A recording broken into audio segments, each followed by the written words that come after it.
Cold film is a relatively Western culture, and Chinese cold film is not booming. Type Chinese cold films into the search bar, and what comes up are mostly Hong Kong movies from the 70s and 80s.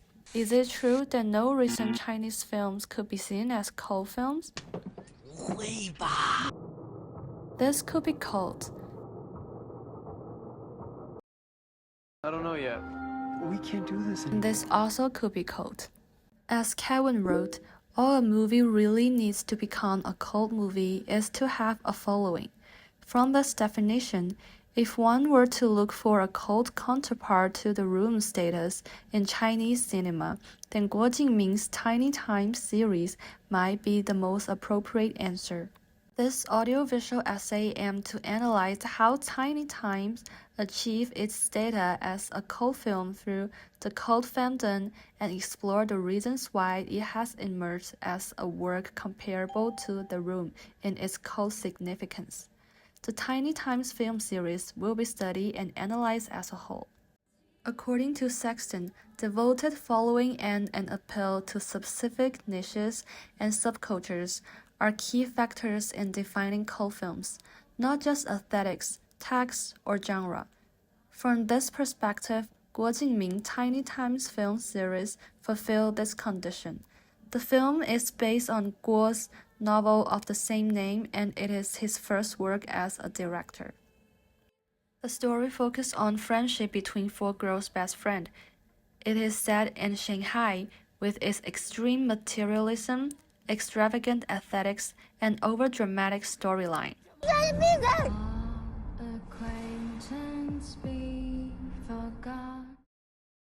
Tiny Times attracts specific groups of young viewers. Most of these audiences are in their 20s, and the female audience account for a higher portion. Although the film series were criticized for its value, it still developed an enthusiastic cult fan base. Tiny Times fandom can be roughly categorized into a few types. The first one is fan of the original books being drawn to the film. The second is fans who become fans by being attracted to the film itself. The third type of fans gradually emerges over time. They participate in the fan community and create fan works like fan fiction videos through online platforms.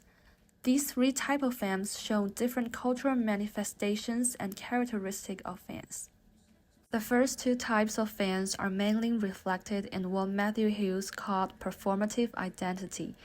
They actively express their fan identity, provide cultural space, and create an attachment to the film's world. While the third type of fans tends to play the role of petty producer. Both consumer and producer may form their own fan community in the process, which is characterized by the continuum of identity.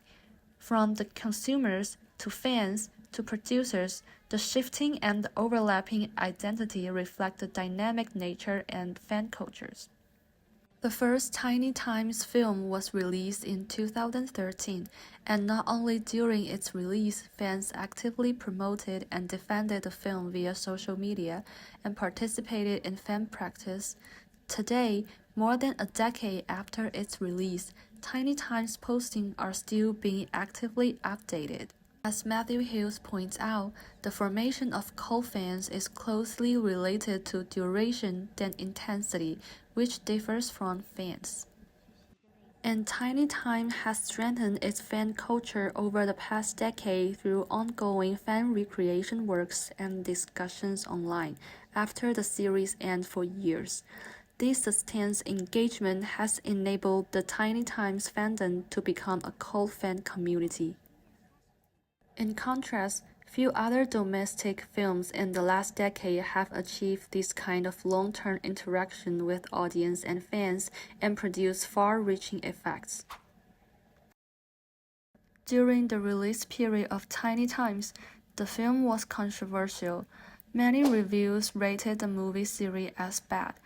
Most of the overall reviews focus on the unrealistic narratives. 毕业大学生住这种地方可以吗？会被雷劈吧？ Characters always having inexplicable conflicts.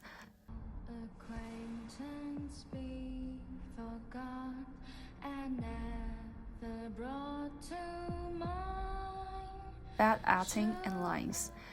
从今以后和我的人生一样，开始发烂发臭。 And the film overly lavish aesthetics being criticized for its materialistic values. However, similar to The Room, bad and cold characteristics attract fan activity and attention through fan power. At being bad cinema, the Tiny Times series is still different from The Room in terms of the details.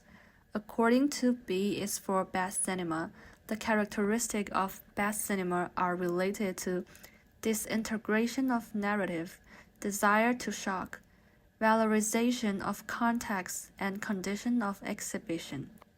The Room fits the definition of bad cinema more closely, with repetitive lines, rough editing, and a disorganized narrative.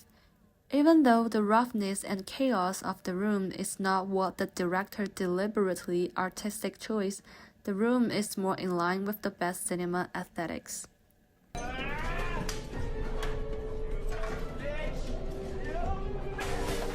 Compared with Tiny Times, Guo Jingming is on par with mainstream commercial films in terms of the production quality. Tiny Times' bad quality is mainly due to the audience criticism of Guo's signature style as a director, overly sentimental dialogue, and the actor's awkward acting skill. 每次都站在顾里这一边，他说什么你就做什么，你是他的狗吗？ These, in turn, were the things that drove Tiny Times to continue receiving attention from cult fandom, which used the material to produce fan recreation works. 是发烂发臭。为什么? Because Gongming gave her 你 money. 别说了，顾卷。 Although both The Room and Tiny Times have a fanatical cult following for bad in the secular sense, fan practices and fan activities differ due to the differences between Chinese and Western cultures. China did not have an environment to cult viewing. Wow, look at you. Let's go, Johnny. Anything for my princess. So activities like The Room has, throwing plastic spoon in the air during screenings, are not applicable to fan activities in China. Interaction during screening is an important part of the cult film experience. The cultural differences have led to different fan activities. Tiny Times fans tend to be more active online. They will interact with the film and related fan work through the bullet screen. To a certain degree, this could also be a localization of the cult film experience that belongs to the Chinese audience. To sum up, the Tiny Times film series cult status is linked to its fan base. The Tiny Times develop a local cult film experience through fan activities and fan creations online, while the initial marketing strategy did not aim to establish it as a cult phenomenon. The devoted fan community's creativities and reproductions highlights the film's iconic moment and show its continuous impact until today. Similar to The Room, some consider this film to be a joke, or trash, or bad cinema, but the bad parts are integrated into the subculture of the fans and gaining a following. This is perhaps the unique appeal of cult films.